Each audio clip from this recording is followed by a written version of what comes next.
నమస్కారం news vision కు స్వాగతం। ఈ రోజు వార్తల్లోని ముఖ్య అంశాలు।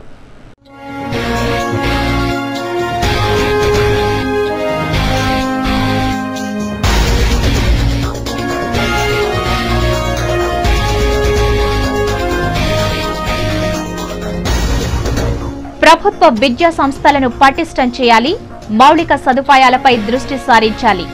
పుత్తూరు బాలికల ఉన్నత పాఠశాల నూతన భవన ప్రారంభోత్సవంలో ఎమ్మెల్యే గాలి ముద్దుకృష్ణమనాయుడు।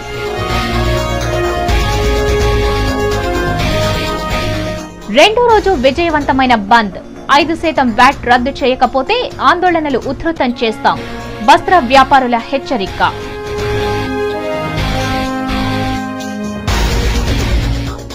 సచ్చీలుడైతే సిబిఐ విచారణకు సహకరించు, నిజాయితీని నిరూపించుకో, చంద్రబాబుకు వైఎస్ఆర్ కాంగ్రెస్ పార్టీ హితవు।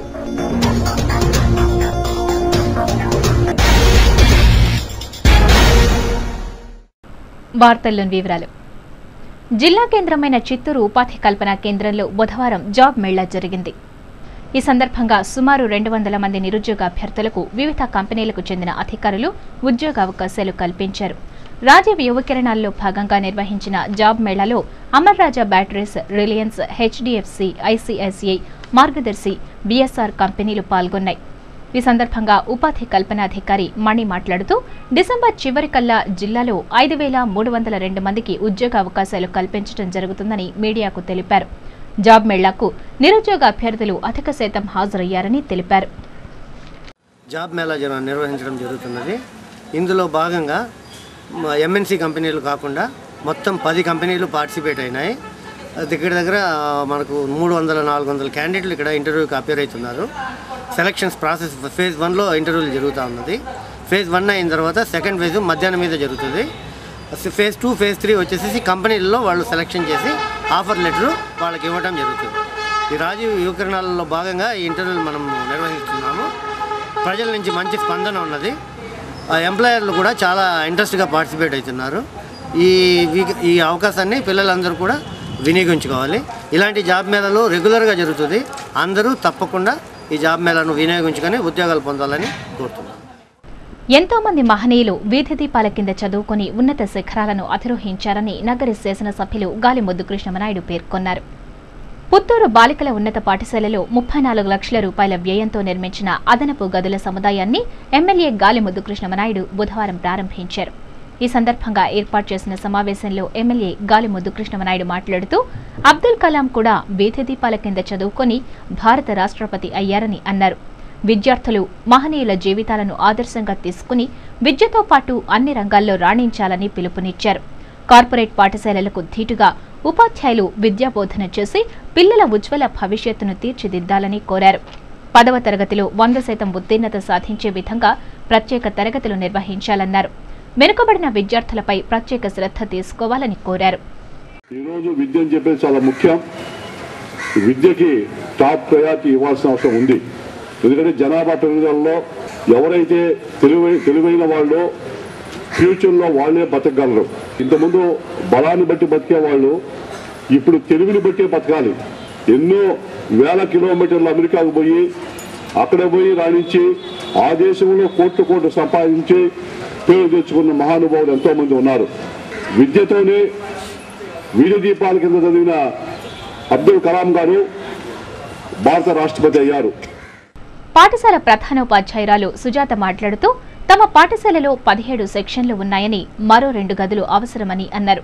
పాఠశాల అవసరాలను గుర్తించిన ఎమ్మెల్యే అదనపు గదులను మంజూరు చేయించడం అభినందనీయం అన్నారు। కార్పొరేట్ పాఠశాలలకు ఏమాత్రం తీసిపోకుండా విద్యాబోధన చేస్తున్నామని, నగరంలో ఇంగ్లీష్ మాధ్యమంలో కూడా విద్యాబోధన చేస్తుండటం వలన ప్రైవేటు పాఠశాలల విద్యార్థులు తమ పాఠశాలలో చేరుతున్నారని పేర్కొన్నారు। ఎమ్మెల్యే ఇతర పెద్దలు స్పందించి మరో 2 గదుల నిర్మాణానికి నిధులు మంజూరు చేయాలని కోరారు। ఈ కార్యక్రమంలో అధికారులు, నాయకులు, విద్యార్థులు, పాఠశాల ఉపాధ్యాయ బృందం పాల్గొన్నారు। జిల్లా కేంద్రమైన చిత్తూరు పట్టణంలో వస్త్ర దుకాణాల బంద్ బుధవారం కూడా కొనసాగింది। వ్యాట్ను రద్దు చేయాలని కోరుతూ Chittoor cloth and readymades merchants association ఆధ్వర్యంలో 2 రోజులుగా పట్టణంలోని వస్త్ర దుకాణాల్లో కొనుగోలు, విక్రయాలు నిలిచిపోయాయి। పట్టణంలో సుమారు 300కు పైగా వస్త్ర దుకాణాలున్నాయి। పట్టణంలో భారీగా జరిగే వ్యాపారం కూడా ఇదే కావడంతో వివిధ కార్యాల కోసం వచ్చే ప్రజలు ఇబ్బందులు ఎదుర్కొంటున్నారు. ప్రస్తుతం పెళ్లిళ్ల సీజన్ కావడంతో ప్రజలకు, దుకాణదారులకు నష్టం కలుగుతోంది. అలాగే రాష్ట్ర ప్రభుత్వం వస్త్రాలపై విధించిన వ్యాట్ను రద్దు చేయాలని Puttur cloth and readymade merchants association demand చేసింది. బుధవారం పుత్తూరు వాణిజ్య పన్నుల అధికారి వారి కార్యాలయం ఎదుట cloth and readymade merchants association నాయకులు ధర్నా నిర్వహించారు. పెంచిన వ్యాట్ను తగ్గించాలి, సీఎం స్పందించాలి, సామాన్యుల నడ్డి విరిచే విధంగా విధించిన 5% వ్యాట్ను రద్దు చేయకపోతే ఆందోళనలు చేస్తాం అంటూ అసోసియేషన్ నాయకులు నినాదాలు చేశారు. అనంతరం వాణిజ్య పన్నుల అధికారికి వ్యాట్ను రద్దు చేయాలని కోరుతూ వినతి పత్రాన్ని సమర్పించారు. తమ సమస్యలను అధికారికి వివరించారు. ఈ సందర్భంగా Puttur cloth and readymade merchants association నాయకులు మాట్లాడుతూ దేశంలో ఏ రాష్ట్రంలో లేని తరహాలో మన రాష్ట్రంలో 5% వ్యాట్ను విధించడం దారుణం అన్నారు. గతంలో తమిళనాడు రాష్ట్రంలో విధించినప్పటికీ వ్యాపారస్తుల అభ్యర్థన మేరకు 2-3 రోజుల్లో వ్యాట్ను రద్దు చేశారని అన్నారు. అయితే మన రాష్ట్రంలో మాత్రం ఆందోళన కార్యక్రమాలు చేస్తున్నప్పటికీ ప్రభుత్వం స్పందించకపోవటం విచారకరం అన్నారు. రాబోయే శీతాకాల సమావేశాల్లో వస్త్రాలపై విధించిన 5% వ్యాట్ను తొలగించేలా చర్యలు చేపట్టాలని డిమాండ్ చేశారు. ఈ కార్యక్రమంలో cloth and readymade merchants association నాయకులు, వ్యాపారవేత్తలు పాల్గొన్నారు. ఈ వ్యాట్ ట్యాక్స్ మన ఆంధ్రప్రదేశ్ రాష్ట్ర ప్రభుత్వం తప్ప మరి మన దేశంలో ఏ ప్రభుత్వం కూడా విధించలేదు. కర్ణాటక, తమిళనాడు 2 రాష్ట్రాలు విధించిన తర్వాత వస్త్ర వ్యాపారులందరూ విజ్ఞప్తి చేసుకున్న తర్వాత 2-3 రోజుల్లోనే దాని మీద స్పందించి ఈ వస్త్రాలపై పన్నును వెంటనే తొలగించినారు. కానీ మన ఆంధ్రప్రదేశ్ ప్రభుత్వం మాత్రం ఎన్నిసార్లు మేము విన్నపం చేసినా, ఎంతటి భారీ ఎత్తున మేము నిరసన వ్యక్తం చేసినా కూడా దీనిపైన స్పందించడం లేదు. ఈ ఒక్క ఆంధ్రప్రదేశ్లోనే ఇటువంటి పన్ను విధించిన దానివల్ల బయట రాష్ట్రాలతో కంపేర్ చేసుకుంటే 5 to 10% ఎక్కువగా ఉంటుంది. ఇది మన ఆంధ్రప్రదేశ్ ప్రజలే భరించవలసి వస్తుంది కాబట్టి రద్దు చేయాలని. నకిలీ జర్నలిస్టులను కట్టడి చేయడానికి తిరుపతి ప్రెస్ క్లబ్ రూపొందించిన ప్రెస్ స్టిక్కర్లు ఎంతగానో దోహదపడతాయని తిరుపతి అర్బన్ జిల్లా ఎస్పీ ప్రభాకర్ రావు కొనియాడారు. తిరుపతి ప్రెస్ క్లబ్ ఆధ్వర్యంలో ప్రెస్ క్లబ్ సభ్యులకు నూతనంగా రూపొందించిన స్టిక్కర్లను పంపిణీ చేశారు. స్థానిక ప్రెస్ క్లబ్లో జరిగిన ఈ కార్యక్రమానికి ముఖ్య అతిథులుగా ఎస్పీ ప్రభాకర్ రావు, ఆర్టీఓ ప్రసాద్ హాజరై ప్రెస్ క్లబ్ స్టిక్కర్లను ఆవిష్కరించారు. ఈ సందర్భంగా ఏర్పాటు చేసిన సమావేశంలో ఎస్పీ మాట్లాడుతూ ప్రెస్ స్టిక్కర్ల రూపకల్పన ఉద్దేశం అభినందనీయం అని కొనియాడారు. ఈ స్టిక్కర్ల ద్వారా నకిలీ జర్నలిస్టులను కట్టడి చేయడమే కాకుండా విధి నిర్వహణలో భద్రతా సిబ్బంది నుంచి మంచి సహకారం లభించేందుకు దోహదపడుతుందని అన్నారు. తిరుపతి ప్రెస్ క్లబ్ కార్యవర్గం రూపొందించిన ప్రెస్ స్టిక్కర్లు రాష్ట్ర వ్యాప్తంగా కొనసాగిస్తే బాగుంటుందని పేర్కొన్నారు. సమాజంలో చాలా ఇంపార్టెంట్ రోల్ ప్లే చేస్తున్నారు. మనం ఒక సిస్టమాటిక్ సొసైటీని తయారు చేసుకునే ముందు తీసుకునే మార్గంలో మరి ప్రెస్ ఎంతో కీలకమైన పాత్ర పోషించాలి. మనమంతా కూడా ఒక వెస్టర్న్ కంట్రీ, ఒక అమెరికా గురించో లేకపోతే యూరోప్ కంట్రీ గురించో మాట్లాడుకుంటూ ఉంటాం. అక్కడ ఈ ప్రాబ్లమ్స్ ఉండవు, అంత సిస్టమేటిక్గా ఉంటుంది. మనందరం కూడా అందరం కూడా ఆ దిశగా కొన్ని ఆస్పెక్ట్స్లో అంటే డిసిప్లైన్డ్ లైఫ్ అన్నది ఏ విధంగా ఉండాలి, అందరూ కూడా ట్యాక్సెస్ ఏ విధంగా కట్టాలి, ఏ విధంగా ట్రాఫిక్ డిసిప్లిన్ రావాలి, సెల్ఫ్ డిసిప్లిన్ అనేది చాలా ఇంపార్టెంట్. అది ఈ రోజున మనం ఎన్ని రూల్స్ పెట్టుకున్నా, ఎన్ని చట్టాలు తెచ్చుకున్నా కూడా ప్రజల్లో ఆ మార్పు రావాలి. సెల్ఫ్ డిసిప్లిన్ అన్నది అది తీసుకురావడంలో కీలకమైన పాత్ర పోషించాల్సింది ప్రెస్.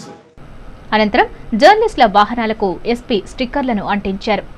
ఈ కార్యక్రమంలో డీఎస్పీలు వెంకటరత్నం, కేశప్ప, ప్రెస్ క్లబ్ అధ్యక్ష కార్యదర్శులు దినేష్, భాస్కర్ రెడ్డి, కార్యవర్గ సభ్యులు, జర్నలిస్టులు పాల్గొన్నారు. పెండింగ్లో ఉన్న బకాయిలను వెంటనే చెల్లించాలని చెరకు రైతులు డిమాండ్ చేశారు. సత్యవేడు నియోజకవర్గం నిండ్ర మండలం పరిధిలో ఉన్న ప్రుడెన్షియల్ చక్కెర కర్మాగారం క్రాస్ సమీపం తిరుపతి చెన్నై జాతీయ రహదారిపై చెరకు రైతులు భారీ ధర్నా నిర్వహించారు. బకాయిలను వెంటనే విడుదల చేయాలని డిమాండ్ చేస్తూ నినాదాలు చేశారు. ధర్నా సందర్భంగా జాతీయ రహదారిపై 2 వైపులా 6 కిలోమీటర్ల పొడవున ట్రాఫిక్ స్తంభించి వాహనాలు నిలిచిపోయాయి. ప్రయాణికులు తీవ్ర ఇబ్బందులు పడ్డారు. ఈ ధర్నాలో నిండ్ర మండలం మాజీ జెడ్పీటీసీ సభ్యులు చక్రపాణిరెడ్డి మాట్లాడుతూ ఫ్యాక్టరీ యాజమాన్యం రైతుల పట్ల నిర్లక్ష్యంగా వ్యవహరిస్తోందని ఆరోపించారు. 2010-11 సంవత్సరానికి గాను 17 కోట్ల రూపాయలు పెండింగ్లో ఉన్నాయని వెంటనే ఆ బకాయిలను రైతులకు చెల్లించాలని డిమాండ్ చేశారు. అలాగే రైతులకు రవాణా ఛార్జీలు, కూలీల ఖర్చులను ఇవ్వాలని కోరారు. రైతు నాయకుడు మురళీనాయుడు మాట్లాడుతూ చెరకు రైతులను ప్రుడెన్షియల్ చక్కెర ఫ్యాక్టరీ యాజమాన్యం చిన్నచూపు చూస్తోందన్నారు. బకాయిలను విడుదల చేయకపోతే ఇక్కడి నుండి కదిలే ప్రసక్తే లేదని అన్నారు.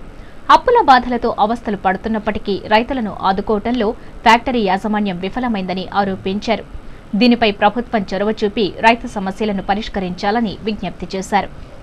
సంఘం నాయకులని వాళ్ళ పేర్లు చెప్పుకొని ఫ్యాక్టరీ యాజమాన్యం దగ్గర పోయి మాట్లాడుతూ వాళ్ళు వచ్చి ఏదో కుమ్ముక్కై లాలు చెప్పడి వాళ్ళ పబ్బం గడుపుకోవడానికి వాళ్ళు వెళ్తున్నారే కానీ రైతులతో ఏనాడు మీటింగ్ పెట్టి సమావేశపరిచి వాళ్ళు వచ్చి ఏ రోజు ఒక సమస్య కోసం పోరాటం చేసింది లేదు. వాళ్ళు నాయకులు కాదు. ఆ నాయకులతో మీరు చర్చిస్తే మేము ఒప్పుకోము. ఇదే విధంగా క్రషింగ్ కూడా ఎటువంటి పరిస్థితుల్లో జరగనేమో. బాకీలు చెల్లించింది మేము క్రషింగ్ ఆపడానికి సిద్ధంగా ఉన్నాము. ఎవరు కూడా రైతులు కూడా చెరుకు కట్టింగ్ చేసుకోవాలని అందరికీ విన్నవిస్తున్నాం. ధర్నా చేస్తున్న రైతులతో ఫ్యాక్టరీ ఎండీ తరపున మేనేజర్ సుబ్బారావు చర్చలు జరిపారు. ఈ సందర్భంగా సుబ్బారావు మాట్లాడుతూ ఈ నెల 19వ తేదీన ఎండీ ఫ్యాక్టరీలో ఉంటారని, రైతులందరూ వచ్చి సమస్యను పరిష్కరించుకోవాలని కోరారు. జరిగిన విషయాలను తాము ఎండీ దృష్టికి తీసుకెళ్తామని పేర్కొన్నారు. దీంతో శాంతించిన చెరకు రైతులు ధర్నాను విరమించారు. ధర్నాలో ఎటువంటి అవాంఛనీయ సంఘటనలు జరగకుండా పోలీసులు గట్టి బందోబస్తు ఏర్పాటు చేశారు. ఈ ధర్నాలో చెరకు రైతులు పెద్ద సంఖ్యలో పాల్గొన్నారు. టీడీపీ అధినేత చంద్రబాబుకు చిత్తశుద్ధి ఉంటే అసెంబ్లీలో అవిశ్వాస తీర్మానం ప్రవేశపెట్టాలని మాజీ శాసనసభ్యులు వైఎస్ఆర్ కాంగ్రెస్ పార్టీ జిల్లా కన్వీనర్ నారాయణస్వామి డిమాండ్ చేశారు. బుధవారం స్థానిక ప్రెస్ క్లబ్లో ఏర్పాటు చేసిన విలేకరుల సమావేశంలో ఆయన మాట్లాడుతూ 6 ఏళ్ల వైఎస్ పాలనలో చంద్రబాబుపై 24 సార్లు విచారణ జరిపి ఏమీ తేల్చలేకపోయారని టీడీపీ నాయకులు అంటున్న మాటల్లో వాస్తవం లేదని అన్నారు. చంద్రబాబుపై 24 ఎంక్వైరీలు ఏ కోర్టులో జరిగాయి, ఎవరు అతనికి క్లీన్ చిట్ ఇచ్చారు అనేది చెప్పాలని డిమాండ్ చేశారు. చంద్రబాబు పుట్టుకతోనే ఆగర్భ శ్రీమంతుడయ్యారని, అలాంటి వ్యక్తికి సీబీఐ విచారణ అంటే ఎందుకు భయమో అర్థం కావటం లేదని ఎద్దేవా చేశారు.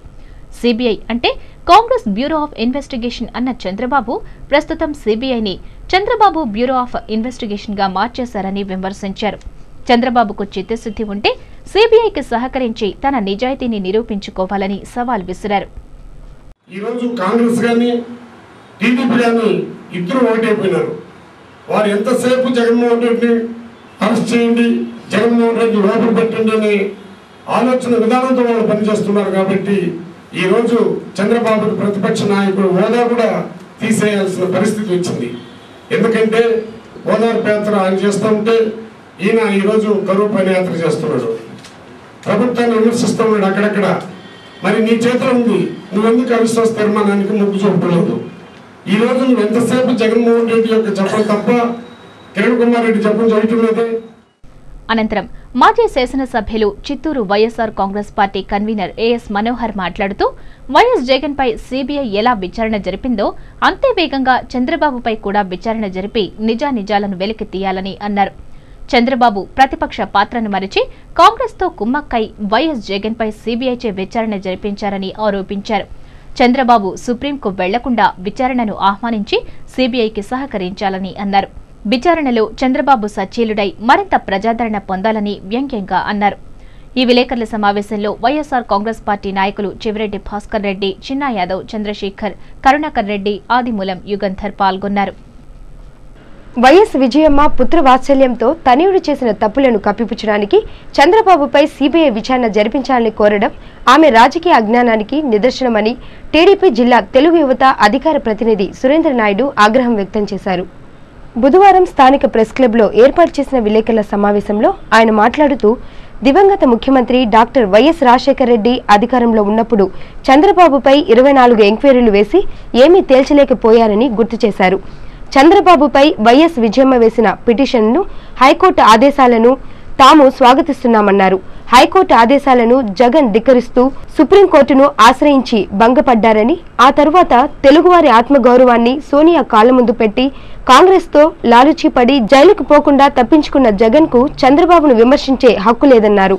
రాజశేఖర రెడ్డి రాష్ట్ర సంపదను కొల్లగొట్టి ఆయన అనుచరులకు దోచిపెట్టారని, వైఎస్ఆర్ మంత్రివర్గంలో పనిచేసిన మంత్రులపై సీబీఐ దర్యాప్తు చేయాలని డిమాండ్ చేశారు.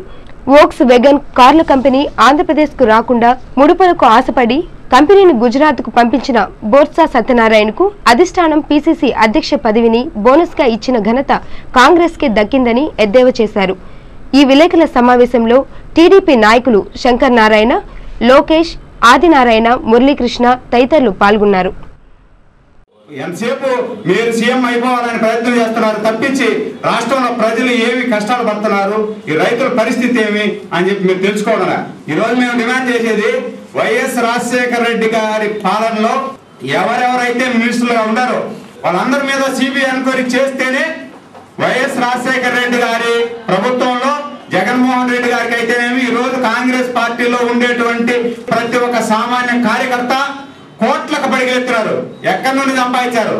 వైఎస్ రాజశేఖర రెడ్డి దోచిపెట్టిన సొత్తు కదా అది. వైఎస్ రాజశేఖర రెడ్డి దోచిపెట్టి అనుచరులకు అందరికీ కూడా కోట్లకు పడిగెత్తేట్టుగా చేసి మీరు మా మీద బుద్ధదలుతారా? వస్త్రాలపై ప్రభుత్వం విధించిన 5% వ్యాట్ను రద్దు చేయకపోతే ఆందోళనను ఉధృతం చేస్తామని the Tirupati cloth and readymades merchants association హెచ్చరించింది. రాష్ట్ర ప్రభుత్వం వస్త్రాలపై విధించిన 5% వ్యాట్ను నిరసిస్తూ ఆంధ్రప్రదేశ్ ఫెడరేషన్ ఆఫ్ టెక్స్టైల్స్ పిలుపు మేరకు బుధవారం వస్త్ర వ్యాపారులు బంద్ను నిర్వహించారు. నగరంలోని వస్త్ర వ్యాపారులు స్వచ్ఛందంగా దుకాణాలను మూసివేసి బంద్లో పాల్గొన్నారు. ఎన్టీఆర్ విగ్రహం నుండి ప్రారంభమైన ర్యాలీ ప్రకాశం రోడ్డు, కృష్ణాపురం ఠాణా, గాంధీ రోడ్, నాలుకల్ల మండపం, తిలక్ రోడ్, వివి మహాల్ రోడ్, శ్రీనివాసం థియేటర్, చిన్న బజార్ వీధి మీదుగా కృష్ణాపురం ఠాణా వరకు కొనసాగింది. వస్త్రాలపై విధించిన వ్యాట్ను వెంటనే తొలగించాలి, సామాన్యులపై భారాన్ని తగ్గించాలంటూ పెద్ద ఎత్తున నినాదాలు చేశారు. The Tirupati cloth and readymades merchants association అధ్యక్షుడు పశుపతి గోపినాథ్ మాట్లాడుతూ గతంలో ఎన్నడూ లేని విధంగా రాష్ట్ర ప్రభుత్వం వస్త్రాలపై 5% వ్యాట్ను విధించడం దారుణమన్నారు. సీఎం కిరణ్ కుమార్ రెడ్డి స్పందించి వ్యాట్ను రద్దు చేయాలని కోరారు. వ్యాట్ విధించడం వలన వ్యాపారాలు తగ్గిపోవడమే కాకుండా పలువురు తమిళనాడుకు వెళ్లి వస్త్రాలను కొనుగోలు చేస్తున్నారని పేర్కొన్నారు. కార్యదర్శి వేణుగోపాల్ మాట్లాడుతూ రాష్ట్ర కమిటీ పిలుపు మేరకు 2 రోజులు దిగ్విజయంగా బంద్ నిర్వహించామన్నారు. ప్రభుత్వం నుంచి స్పందన రాకపోతే రాష్ట్ర వ్యాప్తంగా తీవ్ర ఆందోళనలు చేస్తామని హెచ్చరించారు. ప్రతిపక్ష, వామపక్ష పార్టీల మద్దతును కూడకట్టుకొని ఆందోళనలు చేస్తామని హెచ్చరించారు. దేశంలో ఏ పార్టీలో లేని విధంగా మన రాష్ట్రంలో వ్యాట్ను విధించడం దారుణమన్నారు. ఈ కార్యక్రమంలో అసోసియేషన్ నాయకులు ఉదయగిరి భాస్కర్, శ్యామ్, కృష్ణమూర్తి తదితరులు పాల్గొన్నారు. వైఎస్ విజయమ్మ చంద్రబాబు ఆస్తులపై విచారణ జరిపించాలంటూ హైకోర్టును ఆశ్రయించడం చూస్తుంటే పాత సీసాలో కొత్త సారా పోసినట్లుందని తెలుగు సాంస్కృతిక నిపుణుల విభాగం జిల్లా అధ్యక్షులు శ్రీనివాస్ చౌదరి ఎద్దేవా చేశారు. బుధవారం స్థానిక ప్రెస్ క్లబ్లో ఏర్పాటు చేసిన విలేకరుల సమావేశంలో ఆయన మాట్లాడుతూ రైతుల కోసం పాదయాత్ర చేస్తున్న చంద్రబాబుకు ప్రజల నుండి వస్తున్న ఆదరణను చూసి ఓర్వలేక కాంగ్రెస్, టీఆర్ఎస్, వైఎస్ఆర్ కాంగ్రెస్ పార్టీలు అనవసర ఆరోపణలు చేస్తూ బురద చల్లడానికి ప్రయత్నిస్తున్నారని ఆరోపించారు. వైఎస్ఆర్ కాంగ్రెస్ పార్టీ అవినీతి కుంభకోణాల్లో చిక్కుకొని ఉందని, టీఆర్ఎస్ రాష్ట్రంలో విచ్ఛిన్న శక్తిగా తయారైందని, కాంగ్రెస్ అధిక ధరలను పెంచి ప్రజల నడ్డి విరుస్తోందని ఆగ్రహం వ్యక్తం చేశారు. కాంగ్రెస్, టీఆర్ఎస్, వైఎస్ఆర్ కాంగ్రెస్ పార్టీల మేకపోతు గాంభీర్యానికి తెలుగుదేశం పార్టీ బెదరదని తెలిపారు. హైకోర్టు నిర్ణయాన్ని టీడీపీ స్వాగతిస్తోందని, సిబిఐ విచారణకు చంద్రబాబు పూర్తి స్థాయిలో సహకరిస్తారని పేర్కొన్నారు. హైకోర్టును ఆశ్రయించిన వారికి చంద్రబాబు విషయంలో భంగపాటు తప్పదని అభిప్రాయపడ్డారు. రాష్ట్ర ప్రభుత్వం ప్రతిష్టాత్మకంగా నిర్వహిస్తున్న రచ్చబండ చిచ్చుబండగా మారుతోందని ఎద్దేవా చేశారు. ఈ విలేకరుల సమావేశంలో టీఎస్ఎన్వి జిల్లా నాయకులు బాలాజీ నాయుడు, రామచంద్ర నాయుడు, మోహన్, భానుప్రకాష్, అశోక్ తదితరులు పాల్గొన్నారు. రాష్ట్ర ప్రజానికం అంతా తెలుగుదేశం వైపు ఉన్నారు. భవిష్యత్తు తెలుగుదేశంలో ఆ నిందలు, ఈ అభినందనలు మా మీద వేయడానికి ప్రయత్నం చేస్తే సూర్యుడి మీద ఉమ్మేసినంతే ఏ విధంగా జరుగుతుందో అదే విధంగా మా మీద చంద్రబాబు నాయుడు గారు నిందలు వేస్తే అదే విధంగా జరుగుతుంది. మిత్రులారా, మీరు వేసిన కేసులు కుక్కదాహం పట్టుకుని గోదావరి ఎంత సాహసంగా ఉంటుందో మీరు వేసిన రాష్ట్రంలో హైకోర్టు కేసులన్నీ కూడా ఇదే విధంగా ఉన్నాయి. గతంలో ఉన్న కేసులను తిరగదోడి మీరు ఏదో మేము సాధించామని చెప్పి హైకోర్టులో కేసులు మాత్రాన మేము అందరము తెలుగుదేశం పార్టీ పేదలు. రచ్చబండ కార్యక్రమంలో రాష్ట్ర ప్రభుత్వం ప్రజల్ని మోసం చేస్తోందని సిపిఎం నగర కార్యవర్గ సభ్యురాలు కుమారమ్మ ఆరోపించారు. బుధవారం స్థానిక నగర పాలక సంస్థ కార్యాలయం ఎదుట సిపిఎం ఆధ్వర్యంలో లబ్ధిదారులు ధర్నాకు దిగారు. కార్యాలయం ప్రధాన ద్వారం ఎదుట లబ్ధిదారులు అడ్డంగా బైఠాయించి నిరసనకు దిగారు. నిజమైన లబ్ధిదారులకు సంక్షేమ ఫలాలను అందించాలంటూ నినాదాలు చేశారు. మొదటి విడత రచ్చబండు కార్యక్రమంలో సమర్పించిన అర్జీలను స్వీకరించినట్లు కమిషనర్ ఇచ్చిన రసీదులను లబ్ధిదారులు ప్రదర్శించారు. ఈ సందర్భంగా సిపిఎం నగర కార్యవర్గ సభ్యురాలు కుమారమ్మ మాట్లాడుతూ మొదటి విడత రచ్చబండలో ఇచ్చిన అర్జీలను పరిష్కరించకుండా రెండో విడత రచ్చబండ కార్యక్రమాన్ని నిర్వహించడం ఎంతవరకు సమంజసమని ప్రశ్నించారు. ప్రజల్ని మోసం చేయడానికే రాష్ట్ర ప్రభుత్వం రచ్చబండ కార్యక్రమాలను నిర్వహిస్తోందే తప్ప సమస్యలను పరిష్కరించడానికి కాదని ఆరోపించారు. ఇందిరమ్మ పేరిట ఇళ్ల పట్టాలను ఇస్తున్నారే కానీ వాటికి సంబంధించిన స్థలాలను మాత్రం చూపడం లేదని వాపోయారు. వెంటనే దీనిపై స్థానిక ఎమ్మెల్యే చిరంజీవి స్పందించి నిజమైన లబ్ధిదారులకు పింఛన్లు, రేషన్ కార్డులు, ఇందిరమ్మ ఇళ్లను కేటాయించాలని ఆమె డిమాండ్ చేశారు. ఈ ధర్నా కార్యక్రమంలో సిపిఎం నాయకురాళ్లు సుజాతమ్మ, పద్మమ్మ, రాధా, మమత, అమ్ములు, భారతి తదితరులు పాల్గొన్నారు. ఈ వెరిఫికేషన్ పేరుతో వచ్చి డోర్ టు డోర్ వెరిఫికేషన్ చేసింది వాళ్ళైతే చేసిన పరిస్థితి లేదు. ఏమన్నా ఒక చోట కూర్చొని వాళ్ళ ఆ ఏరియా వాళ్ళ దగ్గర కూర్చొని కొన్ని టిక్లు ఇచ్చుకొని కొంతమందికి మాత్రమే, చాలా పేదవాళ్ళు, వికలాంగులు, అనాథులుగా ఉన్నటువంటి వాళ్ళకి మాత్రం ఈరోజు పెన్షన్ రాలేని పరిస్థితిలో ఉంది. ఈ గతంలో అందరూ అర్జీలు పెట్టండి, అందరికీ ఇళ్ల స్థలాలు, అపార్ట్మెంట్లు కేటాయిస్తామన్నారు.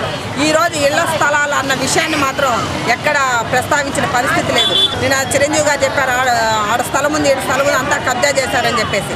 కబ్జా చేసినారని తెలిసినప్పుడు వీళ్ళు ఇళ్ల స్థలాలు ఇస్తామని ఎందుకు చెప్పాలి? మళ్ళా వాళ్ళని రీసర్వే చేసి అర్హులైన వాళ్ళందరికీ కూడా వెంటనే వాళ్ళకి పెన్షన్లు కానీ, ఇళ్ల స్థలాలు కానీ, రేషన్ కార్డులు కానీ ఇవ్వాల్సిందని చెప్పేసి మేము కోరుకుంటున్నాం. స్వతంత్ర వ్యవస్థ ఏర్పాటుతోనే అవినీతి నిర్మూలన సాధ్యమవుతుందని యూత్ అగైనెస్ట్ కరప్షన్ జిల్లా కన్వీనర్ వెంకటరమణయ్య అభిప్రాయపడ్డారు. బుధవారం స్థానిక ప్రెస్ క్లబ్లో ఏర్పాటు చేసిన విలేకరుల సమావేశంలో ఆయన మాట్లాడుతూ దేశంలో అవినీతి విలయ తాండవం చేస్తోందని, పూటకో మంత్రి జైలుబాట పడుతున్నారని తెలిపారు. అవినీతి ఆరోపణలు ఎదుర్కొంటున్న వారిపై తక్షణమే సిబిఐచే విచారణ జరిపించి ఫాస్ట్ ట్రాక్ కోర్టుల ద్వారా కఠినంగా శిక్షించాలన్నారు. విదేశీ బ్యాంకుల్లో దాచిన నల్లధనాన్ని వెలికితీసి జాతి సంపదగా గుర్తించి దేశాభివృద్ధికి వెచ్చించాలని డిమాండ్ చేశారు. దేశంలో నిరుద్యోగం, ఆకలి, దప్పికలతో ప్రజలు బాధపడుతుంటే రాజకీయ నాయకులు స్వార్థం, ధన వ్యామోహంతో దేశ సంపదను లూటీ చేస్తున్నారని ఆవేదన వ్యక్తం చేశారు.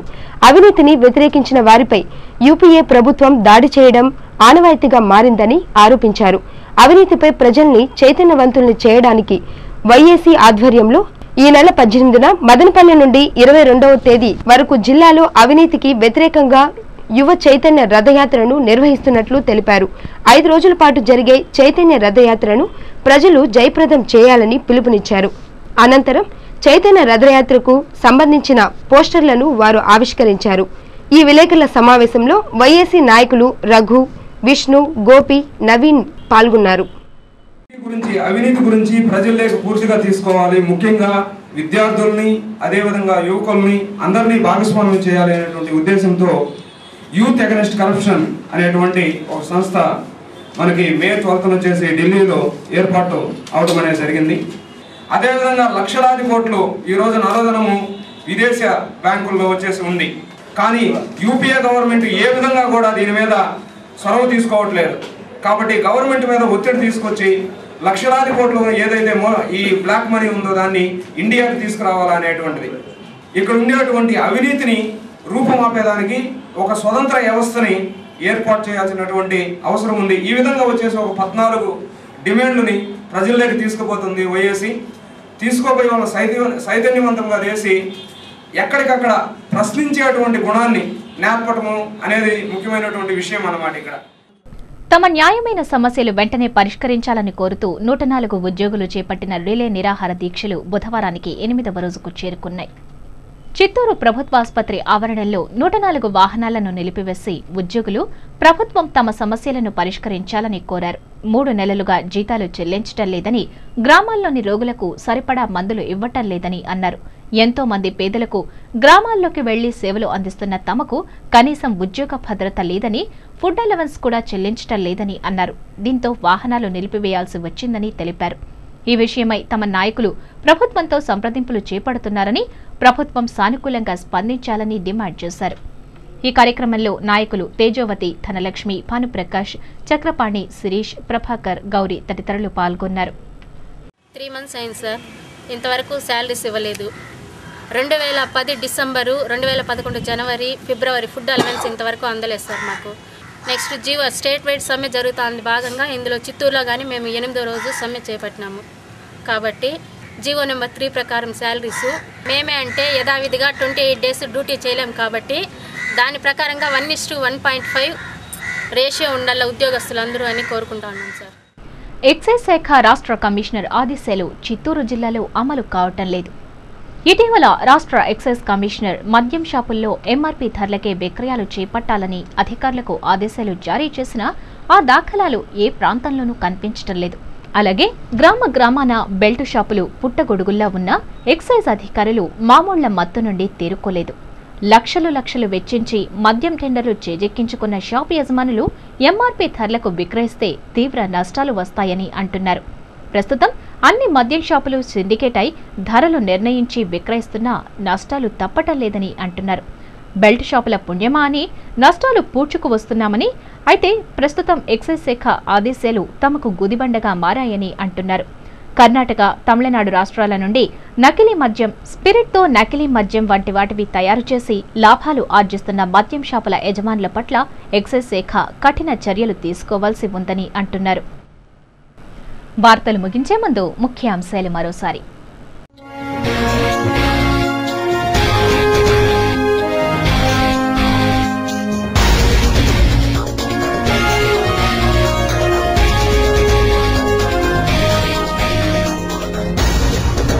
ప్రభుత్వ విద్యా సంస్థలను పటిష్టం చేయాలి, మౌలిక సదుపాయాలపై దృష్టి సారించాలి.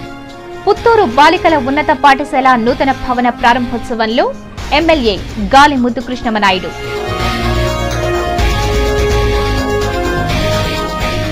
రెండో రోజు విజయవంతమైన బంద్, 5% వ్యాట్ రద్దు చేయకపోతే ఆందోళనలు ఉధృతం చేస్తాం, వస్త్ర వ్యాపారుల హెచ్చరిక.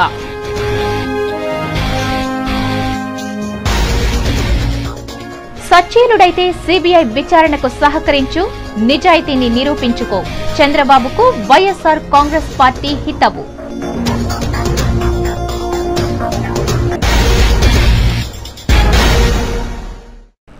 ఈ వార్తలు ఇంతటితో సమాప్తం. సమగ్ర సమాచారంతో న్యూస్ విజన్లో మళ్ళీ కలుసుకుందాం. అంతవరకు సెలవు. నమస్కారం.